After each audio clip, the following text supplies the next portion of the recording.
భారతదేశ smart TV మార్కెట్లో Google అనుసరిస్తున్న విధానాలపై కాంపిటీషన్ కమిషన్ ఆఫ్ ఇండియా కీలక ఆదేశాలు జారీ చేసింది.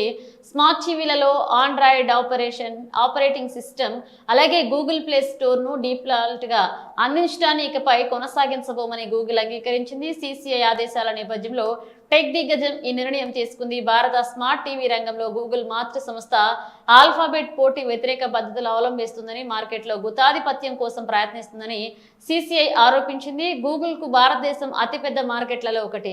ఇక్కడ స్మార్ట్ టీవీల కోసం గూగుల్ రూపొందించిన టెలివిజన్ యాప్ డిస్ట్రిబ్యూషన్ అగ్రిమెంట్ కింద తమ ఆపరేటింగ్ సిస్టమ్, ప్లే స్టోర్, ఇతర ఆపరేషన్లను ముందస్తుగా ఇన్స్టాల్ చేయడాన్ని తప్పనిసరి చేయడం ద్వారా గూగుల్ తన ఆధిపత్య స్థానాన్ని దుర్వినియోగం చేస్తుందని సిసిఐ తన దర్యాప్తులో గుర్తించింది. ఇద్దరు భారతీయ యాంటీ ట్రస్ట్ న్యాయవాదులు గూగుల్, ఆల్ఫాబెట్ ఫిర్యాదు చేయడంతో సిసిఐ ఈ విషయంపై విచారణకు ఆదేశించింది.